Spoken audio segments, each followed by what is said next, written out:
জাহান্নামী চিৎকার করবে আর বলবে, আল্লাহ একটু সময় দেন, একটু বিরতি দেন, একটা মিনিট কদ্দুর আমার জিরাইতে দেন, আমি পারতেছি না মালিক আগুনে। এই মালিক, আমার শরীরটা জ্বইলা পুরা ছাই হয়ে গেছে, আমি আর পারছি না মাওলা, আমার একটু বিরতি দেন, 10টা মিনিট কদ্দুর বিরতি দেন, এই আগুন আমি সইতে পারছি না। আল্লাহ তাআলা বলবেন, লা ইউফাত্তারু আনহু, না নাফরমান, 1 সেকেন্ডের বিরতি মিলবে না। অহুম ফীহি মুবলিসুন, আল্লাহ বলে জাহান্নামী চিরদিন অনন্তকাল মলিন চেহারা, বিমর্ষ চেহারা নিয়েই পড়ে থাকবে, কোনদিন তার মুখে হাসি ফুটবে না। আর ফেরেশতারা জাহান্নামকে 70,000 আগুনের শেকল দিয়ে টেনে হাসরের ময়দানে উপস্থিত করবে। মানুষগুলো সচক্ষে জাহান্নামকে দেখবে। জাহান্নাম একটা বিকট তারা আগুনের গর্জন, তীব্র আগুনের যখন একটা গর্জন উঠবে, আল্লাহর কসম নবী বলছে, পুরা হাসরবাসী তখন চিৎকার দিয়া বলবে, ইয়া রব্বি নাফসি নাফসি, আয় মাওলা আমাকে বাঁচান, আমাকে বাঁচান। এই প্রথম হাসরবাসী কথা বলবে, তাফসিরে আছে, হাদিসে, মানে প্রথম চুপচাপ দাঁড়ায় থাকবে, কিন্তু জাহান্নামকে যখন দেখবে, জাহান্নামের চিৎকার যখন শুনবে, তখন পুরা হাসরের ময়দানে চিৎকার উঠবে, ইয়া রব্বি নাফসি নাফসি, আল্লাহ আমাকে বাঁচান। নবী সাল্লাল্লাহু আলাইহি ওয়াসাল্লাম বলেন, আল্লাহ তাআলা ফেরেশতারা যেন দেখায় দিবে ইব্রাহিম আলাইহিস সালামকে, ওই যে আপনার ছেলে ইসমাঈল, তার ব্যাপারে কিছু বলবেন। ইব্রাহিম আলাইহিস সালাম বলবেন, ইয়া রব্বি নাফসি নাফসি, এই মাওলা আমাকে বাঁচান, আমাকে। ওর বিষয়টাও দেখো। ইয়াকুব আলাইহিস সালাম, ওনার ছেলে ইউসুফ আলাইহিস সালাম, এটা সেই ছেলে 40টা বছর দুনিয়াতে যার জন্য উনি কাঁদছিলেন। ফেরেশতারা বলবে, ওই যে ইউসুফকে দেখা যায়, তার ব্যাপারে কিছু বলবেন। ইয়াকুব আলাইহিস সালাম বলবেন, ইয়া রব্বি নাফসি নাফসি, এই মাওলা আমারে বাঁচান, আমার। ওটাও বুঝো। অজি আয়াউমা ইদিন বিজাহান্নাম, জাহান্নামকে হাসরের ময়দানে আনা হবে বন্ধু। বিষয়টারে তুমি আমি খামখেয়ালি মনে করো না বাপ, এতগুলো কোরআনের আয়াত মিথ্যা হইতে পারে না। 1.25 লক্ষ নবী রাসূল, আদম থেকে নবী সাল্লাল্লাহু আলাইহি সাল্লাম, সমস্ত আম্বিয়া কেরাম চিল্লায়া উম্মতের দুয়ারে দুয়ারে গিয়ে আখিরাতের কথা বলছি, কবরের হাসরে। এগুলো ভুল হবে কেন, মিথ্যা হবে কেন ভাইয়া? প্রতিদিন যে মানুষগুলো কবরে যায়, তুমি কি দেখো না ভাই, এই মানুষের মৃত্যু, লাশ, কবর তোমারে কিছুই মনে করায় না? জলজ্জান্ত যে মানুষটা তোমার আমার চোখের সামনে হাঁটতো, চলতো, ফিরতো, খাইতো, ঘুমাইতো, দোকান করতো, বাজার করতো, কত কথা বলতো, আজ এত মানুষ জানা যায় উপস্থিত, কতজন কত কথা বলতেছে, কিন্তু খাটিয়ার ওই লাশ, সে তো আর কথা বলে না।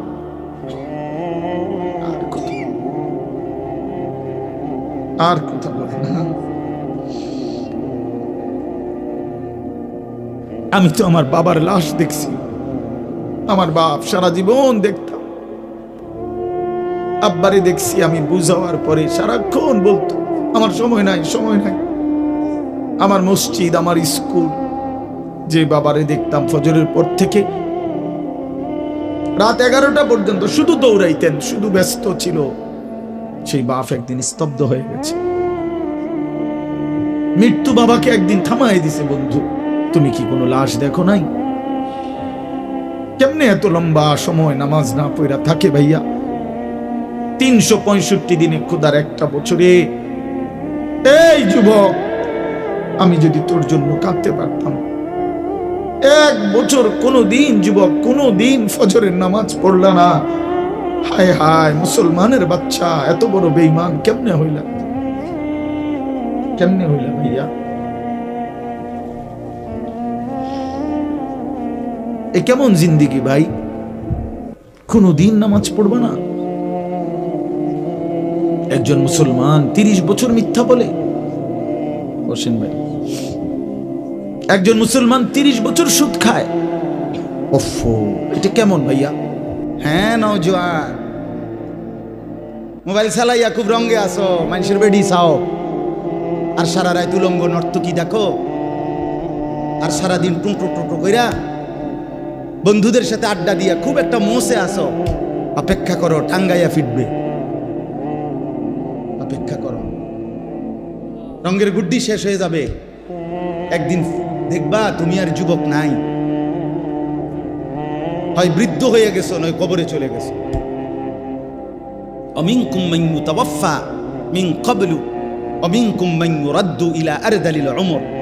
আল্লাহ তাআলা বলেন, অসংখ্য শিশু যখন যৌবনের দিকে আসতে থাকে, আমি আল্লাহ তাআলা এরই মাঝে কাউকে মৃত্যু দিয়ে দেই আর কাউকে বৃদ্ধ বানাই।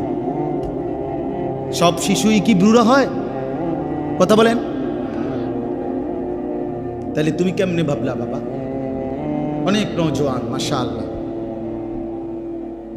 হাসান বসরি রহমাতুল্লাহ আলাইহি একদিন যুবকদেরকে দেখে বলছিলেন, ইয়া মা'শারাশ শাবাব, এই যুবকরা শোনো, ইন্না যারআ কাদ তুদরিকুহুল আহাতু ক্বাবলা আন ইয়াবলুগা। তিনি বলেন, শোনো, বহু গাছ, বহু ফুল, বহু ফসল পরিপক্ক হওয়ার আগেই ঝরে যায়। ঝরে যায় না? এই আম গাছে যতগুলো মুকুল ধরে, যদি এতগুলো আম হইতো সবটা, কি পরিমাণ আম হইতো। কিন্তু সব মুকুল কি আম হয়? ঝরে যায় কি না? এই জন্য যুবক ভাই আমার, ওই চাচা বুড়া হয়েছে দেখে তুমি বুড়া হইবা তার কোনো নিশ্চয়তা না। না ভাইয়া, কোনো নিশ্চয়তা না। যুবক ভাই, নামাজ পড়েন। রাসূলুল্লাহ সাল্লাল্লাহু আলাইহি ওয়াসাল্লামের আখিরি ওসিয়ত নামাজ। জিবরাইল আর আজরাইলকে সামনে রাইখা নবী আম্মাজান আয়েশাকে, নিজের স্ত্রীকে বলছে, আয়েশা আমি যাই আমার মালিকের কাছে, যাওয়ার আগে তোমারে শেষবারের মতো বলে গেলাম আসসালাত। আমার উম্মতরে বইল নামাজের দিকে খেয়াল রাখতে, নামাজের দিকে খেয়াল। হযরত ওমর রাদিয়াল্লাহু তাআলা আনহু 10.5 বছর মুসলমানদের খলিফা ছিলেন, বাদশাহ ছিলেন, আমির ছিলেন। 10.5 বছর তিনি মসজিদে ইমামতি করতেন, নবীর মসজিদে। এই 10.5 বছর পরে একদিন ফজরের নামাজের ইমামতি অবস্থায় প্রথম রাকাতে এক অগ্নিপূজক ছদ্মবেশে চাদর মুড়ি দিয়ে আইসা সামনের কাতারে হযরত ওমর ইমামের জায়গায়, এই প্রথম রাকাতে ওই বেঈমান আবু লুকলু মাজুসি কোমর থেকে ধারালো ছুরি বাইর কইরা হযরত ওমর রাদিয়াল্লাহু তাআলা আনহুর কোমরের মধ্যে নামাজরত অবস্থায় ছুরি দিয়া 7-8টা গায়ে দিছে। রক্তে নারী ভুরি সহ ওমর রাদিয়াল্লাহু তাআলা আনহু যখন চাপ দিয়া দইরা, এরপরে প্রথম কাতার থেকে হযরত আব্দুর রহমান ইবনে আউফ, একজন সাহাবী, বিখ্যাত সাহাবী, আশারায়ে মুবাশশারার একজন, এই উনারে ইমামের জায়গা আইনা হযরত ওমর রাদিয়াল্লাহু তাআলা আনহু একসাথে সরে গিয়ে রক্তে ভাসতেছে। এই অবস্থায় একটা কথাই শুধু বলছে, আব্দুর রহমান আগে নামাজ শেষ করো, তারপরে আমারে ধরো। কাটা মুরগির মতো ওমর পাশে তরফাইছে, সাহাবায়ে কেরাম আগে নামাজ আদায় করছে। প্রিয় বন্ধু, ইসলামের জন্য যদি কিছু মনে পড়ে, আখিরাত মনে পড়ে, সেজদা দিতে হবে। আমি শক্ত কথা বলছি আর কি, সেজদা বিহীন আসলেই মানুষ হয় না। আল্লাহ কোরআনে বলছে, মনের ইচ্ছা মতো যে চলে সে ইনহুম ইল্লা কাল আনআম। আল্লাহ বলেন সে মানুষ নয়, সে চতুষ্পদ জন্তু। চতুষ্পদ জন্তু। এজন্য ভাইয়া নামাজ পড়া দরকার, নামাজ পড়া দরকার। অনেক যুবক ভাই সামনে আছে, দাঁড়িয়ে আছো, সবার কাছে অনুরোধ, নিজের উপরে কদর করো ভাই, নিজের উপরে দয়া করো। এই মোবাইল শেষ পর্যন্ত ভালো কিছু দিবে না, এই বন্ধুদের আড্ডা শেষ পর্যন্ত ভালো কিছু দিবে না, ভালো কিছু দিবে না। শেষ পর্যন্ত আমরা একাই, কবরে তো একাই, দুনিয়া তো একাই। আমরা বাস্তবতা হলে একা। আচ্ছা, আমার যে মনে করেন আমিও সবসময় ভাবি আমি একাই। আমার যদি পেটে ব্যথা করে, আর কারো পেটে ব্যথা করে না, আমি একাই। আমার যেদিন পাও ভাঙছে, সেদিন আমার বন্ধুদের পাও ভাঙে নাই, আমারই পাও ভাঙছে। আমার যেদিন জ্বর উঠছে গত সপ্তাহে, আমার সাথে তো আমার বন্ধুদের জ্বর ওঠে নাই, আমি একাই। আমি হাসলে আমি কাঁদলে আমরা প্রত্যেকে একাই মূলত।